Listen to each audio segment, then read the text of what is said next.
In the realm of technology, global standards like Bluetooth, Wi-Fi, and Internet protocols have been pivotal in ensuring interoperability and innovation.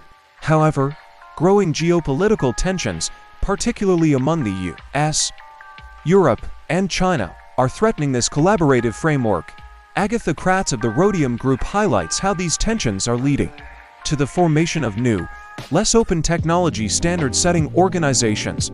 This shift could undermine the diversity, innovation, and competitive edge fostered by globally developed standards. International tech standards bodies, historically industry-driven and open, are now facing challenges due to concerns about China's involvement. The European Union's recent policies, such as excluding foreign experts from EU standard setting and embedding domestic standards in legislation, indicate a move towards more controlled and regional standardization processes. This approach, according to experts, might not be beneficial in the long run, potentially hindering innovation and collaboration in critical areas like AI standards. The US and EU's efforts to cooperate on technology standards through the EU-US Trade and Technology Council are also being tested by these developments.